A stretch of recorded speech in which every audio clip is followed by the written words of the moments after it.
ब्रह्मा की उत्पत्ति देखो। ये 103 पृष्ठ पे, 102 पर हमने पढ़ा था, 103 पृष्ठ पे रुद्र संहिता, और यहाँ छठा अध्याय समाप्त हो गया ये विष्णु जी का नाम बता के। और अब हम यहाँ आगे 7वां अध्याय, ब्रह्मा जी बता रहे हैं आगे। देव ब्रह्मा जी कहते हैं देव से नारद को बता रहे हैं, तत्पश्चात कल्याणकारी परमेश्वर सांब सदाशिव ने काल ने दुर्गा के साथ जैसे विष्णु उत्पन्न किया, पूर्ववत पर प्रयत्न करके मुझे अपने दाहिने अंग से उत्पन्न कर दिया। अपने आत्मा यहाँ ये अनुवाद करता शर्मा गया, शिव जी का पुजारी होगा कि शिव जी की उत्पत्ति कैसे दिखाऊं, यहाँ तक कर गया गोलमोल।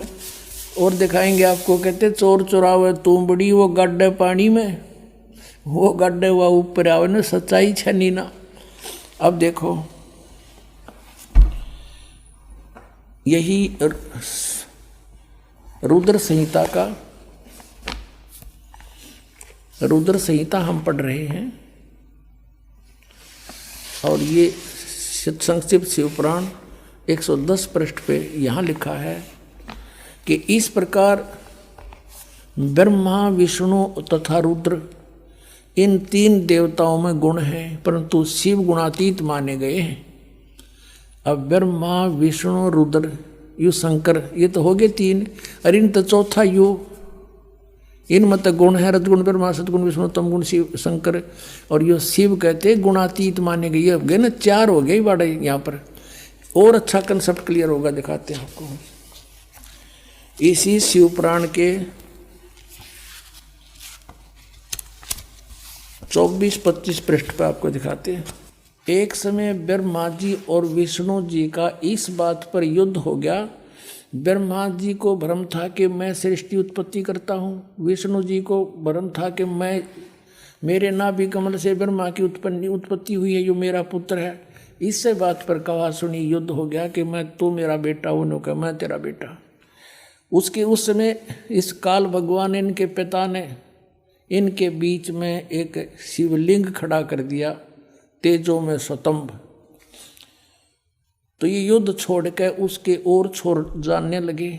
फिर इनको वो खुद आ गया, शिव रूप में प्रकट हो गया। इसने प्रतिज्ञा कर रखी है कि मैं अपने वास्तविक रूप में कभी किसी को दर्शन नहीं दूंगा। किसी को अपने पुत्र शिव के रूप में, किसी को ब्रह्मा के रूप में, किसी को विष्णु के रूप में दर्शन दे जाता है। और वो साधक ये सोचते हैं कि ये हमारे साथ रहते हैं, ये देवता यही सर्वशक्तिमान है, साधना करते यही प्रकट होते हैं। और होता था उनकी साधना से वो काल, और वो प्रकट, वो अपना वास्तविकता बताता नहीं। 7वें अध्याय के गीता जी के 24 और 25 में कहा है कि मैं अपनी योग माया से छुपा रहता हूँ, ये मेरा अटल घटिया अनुत्तम विधान है, मैं कभी किसी के समक्ष नहीं आता।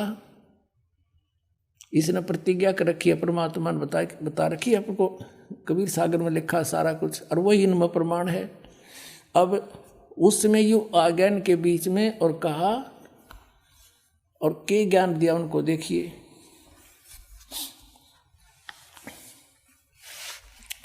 ये है विद्वेश्वर संहिता संक्षिप्त शिवपुराण पृष्ठ 24 पे। ये है वो शिवलिंग, यानी सतम, तेजों में सतम ब्रह्मा और विष्णु के बीच में खड़ा कर दिया।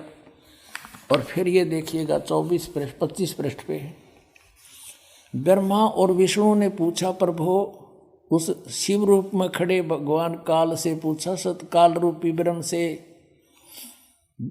कि ब्रह्मा और विष्णु ने पूछा, प्रभो, सृष्टि आदि 5 कर्तव्यों के लक्षण क्या हैं, यह हम दोनों को बताइए। भगवान शिव बोले, ये भी अनुवाद करता तो शिव कहेगा, था वो काल इनका पिता। मेरे कर्तव्य को समझना अत्यंत गहन है, तथापि मैं कृपा पूर्वक तुम्हें उनके विषय में बता रहा हूँ। आगे देखो, अब 26 पृष्ठ पे कंसेप्ट क्लियर हो जाता है। ये 26 पृष्ठ पे शिवपुराण का, यहाँ देखिएगा। पुत्रो, यू काल कहता है ब्रह्मा और विष्णु को, पुत्रो, तुम दोनों ने तपस्या करके प्रसन्न हुए मुझ परमेश्वर से सृष्टि और सतिथि नामक 2 कृत प्राप्त किए, और ये दोनों तुम्हें बहुत प्रिय हैं। इसी प्रकार मेरी विभूति स्वरूप रुद्र और महेश्वर ने, ये ने है, मैं नहीं है, दो अन्य उत्तम करते संहार और तिरोभाव मुझसे प्राप्त किए हैं। अब ये देखो, ब्रह्मा विष्णु महेश हो गए दोनों, ब्रह्मा और विष्णु, और दो ये रुद्र और महेश्वर हो गए, और पांचवा यू बोलनिया जो इनको पुत्र कह है, और परंतु अनुग्रह करते दूसरा कोई नहीं पा सकता। अनुग्रह यानी कृपा नहीं कर सकते तुम, कोई भी नहीं कर सकता, जो जैसा करेगा उसे भरना पड़ेगा।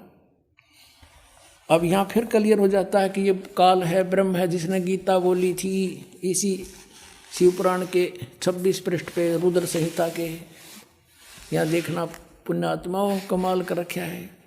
ये कहता कि मैंने पूर्व काल में अपने स्वरूप भूत मंत्र का उपदेश किया है, जो ओंकार के रूप में प्रसिद्ध है। वह मंगलकारी मंत्र है। सबसे पहले मेरे मुख से ओंकार ओम प्रकट हुआ, जो मेरे स्वरूप का बोध कराने वाला है। ओंकार वाचक है, मैं वाच्य हूँ, ये मंत्र मेरा स्वरूप ही है। प्रतिदिन ओंकार का निरंतर स्मरण करने से मेरा ही सदा स्मरण होता है, काल का स्मरण होता है। मेरे उत्तरवर्ती मुख से अकार, पश्चिम मुख से उकार, दक्षिण मुख से मकार, पूर्ववर्ती मुख से बिंदु और मध्यवर्ती मुख से नाद का प्राकट्य हुआ है।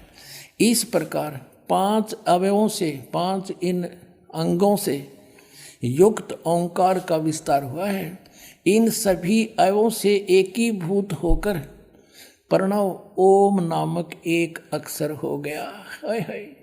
गीता जी अध्याय नंबर 8 के श्लोक नंबर 13 में कहता, गीता ज्ञान दाता ये काल रूपी ब्रह्म के ओम इति एकाक्षरम ब्रह्म व्यवहारण मामनुसमरण यह प्रयाति तदन देहम स याति परमाम गतिम। इससे सिद्ध है कि जो ब्रह्मा विष्णु महेश का पिता है वो गीता को बोल रहा है, और उसका ये ओम एक अक्षर है। अपने आत्माओं, परमात्मा ने 600 वर्ष पहले बताया था, धर्मदास ये जग बोरा ना, कोई न जाने पद निर्वाणा। यही कारण मैं कथा पसारा, सबसे कहिए एक राम नियारा। अब अपनी महिमा आप ही बता रहे हैं। अब मैं तुमसे कहूँ चिताई, तेरे देव की उत्पत्ति भाई। कुछ संक्षेप कहूँ गहुराई, सब सन से तुमरे मिट जाई। कहते हैं माँ अष्टंगी पिता निरंजन, ये जमदारुण वंशन अंजन। पहले कीन निरंजन राई, पीछे से माया उपजाई। माया रूप देख अति शोभा, देव निरंजन तन मन लोभा। निरंजन कीने भोग विलासा, माया को रही तब आशा। 3 पुत्र अष्टंगी जाए, ब्रह्मा विष्णु शिव नाम धराए। अपने आत्माओं, ईब तो परमात्मा सामने आकर खड़ा हो गया कि आई एम गॉड। कबीर साहब कहते हैं आई एम गॉड। और बालक तो बालक अंधे से अंधा इन वचनों को सुनकर समझ सकता है कि हु इज गॉड।